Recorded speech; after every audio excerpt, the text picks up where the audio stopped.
octubre, ayer, se conmemoró un aniversario del golpe de Estado de Juan Velasco Alvarado, el año de 1968. Un año después, el 24 de junio de 1969, se dictó la Ley de Reforma Agraria, que expropió terrenos a los hacendados de aquel entonces. Si bien es cierto que la reforma agraria planteada por Juan Velasco Alvarado no cumplió sus propósitos, porque era un proceso que quedó trunco, quedó interrumpido con el golpe de Estado que Morales Bermúdez le propinó a Juan Velasco Alvarado, es igualmente cierto que esa reforma agraria dictada el 24 de junio de 1969 permitió un cambio sobre la tenencia de la tierra. Es verdad que se hizo con violencia, es verdad que hubieron abusos de uno y de otro lado, pero pasado el tiempo lo que queda ahora es reflexionar sobre las consecuencias de la reforma agraria trunca de Juan Velasco Alvarado. Una reforma agraria que quedó simplemente en la redistribución de la tierra. Intentó Velasco Alvarado lanzar la teoría de la asociatividad, de las cooperativas. Imagínense, en esos años tan lejanos, hace 50 años se pretendió hacer una reforma con esos aspectos característicos de la asociatividad que hoy en día se han convertido en un requisito indispensable. Pues bien, la segunda reforma agraria, mal llamada así por el actual presidente Pedro Castillo, fue lanzada ayer desde Sacsayhuama. Y en fin, según el presidente Castillo, esta reforma agraria tiene 5 vigas maestras, etcétera, etcétera, y tal parece que la idea es absolutamente sensata, siempre y cuando no se trate de expropiar más terreno como ocurrió hace 50 años atrás. Me permito reproducir y enumerar los aspectos que contendrá esta mal llamada segunda reforma agraria, que en realidad es la segunda fase de un proceso que quedó trunco, de modo que entendámoslo desde ese punto de vista, porque a veces utilizar la terminología de segunda reforma agraria causa terror, sobre todo en quienes sufrieron la primera reforma agraria y se quedaron prácticamente sin tierra. Les entregaron unos papelitos, unos bonos que nunca jamás pudieron cobrarlos y a cambio perdieron prácticamente la vida, porque de buenas a primeras que a uno le quiten la tierra resultaba siendo criminal, pero también no dejaba de ser criminal que el dueño, el hacendado como era antes, allá en la provincia de Anta, en la provincia de la Convención, etcétera, etcétera, fuera dueño de vidas humanas. Violaba a las hijas del campesino, obligaba a la mujer del campesino a venir a trabajar a la hacienda, es decir, habían injusticias que intentó Juan Velasco Alvarado repararlas a través de un golpe de Estado y de una reforma agraria que lamentablemente quedó frustrado en medio camino. Ojalá que esta mal llamada segunda reforma agraria pueda cubrir los aspectos pendientes de la economía familiar, de esa agricultura campesina familiar que prácticamente se vio sojuzgada durante los últimos años.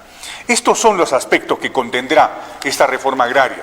El presidente Pedro Castillo ayer ha hablado de la creación de una planta de fosfatos para distribuir abono a los campesinos. Me parece una gran idea. Hará un banco de créditos agrarios para los campesinos, igual que Alan García Pérez. Espero que no sea con los mismos fracasados resultados de entonces. Va a ser un proceso de repoblamiento ganadero del país. Además, generará un mercado de productores, el Estado se obligará a comprar a los campesinos, cosa que me parece extraordinaria, inteligente, útil y sensata. Habló de la asociatividad, va a volver a generar las cooperativas que en el pasado ya fueron un fracaso rotundo. No sé a dónde estamos yendo con esta idea de volver a generar las cooperativas que fueron de verdad una estafa y un robo para el país. He ahí el caso de la provincia de Anta. ¿Qué más tenemos? La industrialización del agro, una franja de precios para básicamente coadyuvar en la producción agropecuaria, porque de afuera llega un arroz mucho más barato que el que se produce en el Perú. De afuera, de Estados Unidos, llega una cebada mucho más barata que la que se produce en el país. De Holanda llega una papa mucho más barata que la que se produce en el Perú. Esa es una cosa inaudita. Algo tenemos que hacer para proteger la agricultura peruana y en ese sentido me parece sensata la idea de Pedro Castillo. Además ha hablado de CECIGRA, ha hablado de un gabinete especial para dirigir esta reforma agraria, etcétera, etcétera. Como verán ustedes, no deja de ser un proyecto sumamente interesante viendo el aspecto teórico del proyecto. Pero el asunto no queda allí. el asunto está vinculado con otro tema. Pedro Castillo, me permito entrar a este segundo capítulo, advirtiéndoles que esta es mi interpretación sobre los acontecimientos y podría yo estar absolutamente equivocado, de modo que juzgue usted la razonabilidad o no de lo que voy a mencionar. Pedro Castillo, durante estos 2 meses y medio, ha perdido simpatías en el sector urbano, porque es visible que Pedro Castillo pretende gobernar a rajatabla, con mano dura, dictatorialmente, colocando a sus copoblanos de chota, a los cajatambinos en cargos importantes, violando las normas del país. Algo que evidentemente viola el concepto del Estado de Derecho, viola las normas constitucionales y todo lo que se entiende por el constructo jurídico del país. Pero entonces, ¿por qué Pedro Castillo lanza una reforma agraria sin presupuesto, sin ley, sin proyectos, simplemente con un discurso que evidentemente concita la atención de los campesinos? Y los campesinos, al recordar a Juan Velasco Alvarado, que fue prácticamente el padrino de la reforma agraria, piensan que Pedro Castillo podría ser el segundo Juan Velasco Alvarado. Entonces les suscita una simpatía inesperada del campo hacia Pedro Castillo, un personaje que está perdiendo las simpatías en el nivel urbano.